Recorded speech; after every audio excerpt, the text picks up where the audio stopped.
Selamat pagi. Sebelumnya, izinkan saya untuk memperkenalkan diri saya terlebih dahulu.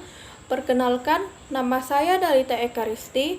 Pada saat ini, saya di semester 4, kelas A16, program studi Pendidikan Pancasila dan Kewarganegaraan. Pada video kali ini, saya akan membahas mengenai bagaimana tanggapan atau komentar saya terhadap sistem ketata pemerintahan yang ada di Indonesia, serta bagaimana perbandingannya sistem ketata pemerintahan dengan negara yang memiliki sistem ketata pemerintahan yang baik. Sebelum masuk kepada intinya, di sini saya akan menjelaskan terlebih dahulu apa sih itu pengertian hukum tata pemerintahan. Nah, di mana pengertian hukum tata pemerintahan ini terbagi menjadi dua, yaitu pengertian hukum tata pemerintahan secara heteronom dan hukum tata pemerintahan otonom, di mana hukum tata pemerintahan heteronom adalah semua aturan hukum yang mengatur tentang organisasi pemerintahan negara, dan kaitannya ini bagian dari hukum tata negara.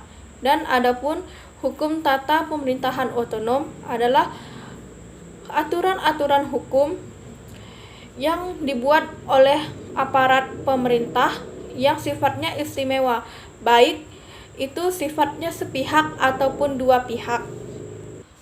Adapun hukum tata pemerintahan secara heteronom ini membahas mengenai hubungan antara pemerintah desa dengan pemerintahan kabupaten.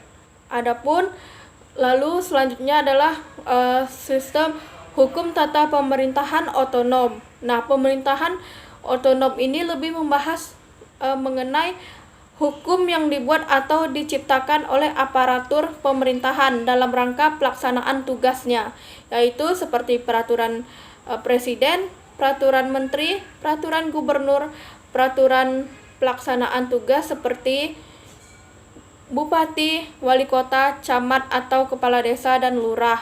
Nah, sebelumnya balik lagi kepada sistem tata pemerintahan heteronom ini lebih membahas mengenai hubungan sebab akibat, yaitu antara misalnya kepala desa dengan lurah seperti itu.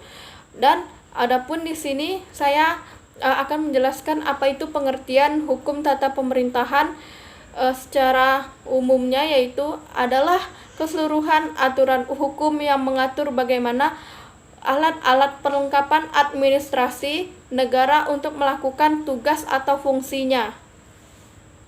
Bagaimana sih sistem tata pemerintahan yang baik itu? Nah, sistem kepemerintahan yang baik itu yaitu untuk mengatur aturan hukum, baik pengambilan hukum atau keputusan dalam kebijakan dan berbagai macam halnya yang lain itu adalah sudah berjalan dengan baik, atau negara dengan beragam sistem pemerintahan atau sistem perpolitikan yang sudah baik. Nah, di sini saya akan membahas tentang bagaimana di Indonesia sendiri. Nah, menurut saya sistem ketata pemerintahan yang ada di Indonesia itu belum berjalan dengan baik, di mana sistem pemerintahan yang sudah baik ini yaitu dapat mengatur kebijakan, pengambilan kebijakan ataupun sistem pemerintahan dan perpolitikannya berjalan dengan baik. Sementara di Indonesia sistem perpolitikannya itu banyak sekali aparatur pemerintahan yang melakukan tindakan korupsi. Nah, ini dapat mengakibatkan adanya ketidakbaik dalam sistem pemerintahan. Nah, negara dengan sistem pemerintahan yang sudah baik menurut yang saya dapatkan yaitu adalah salah satunya Denmark. Nah, di mana Denmark ini memiliki pada tahun 2017 yaitu peringkat 1 dengan indeks kemajuan sosial yang tinggi dan angka yang minim terhadap predikat negara dengan tidak adanya korupsi atau sistem pemerintahan atau perpolitikan yang baik di dunia.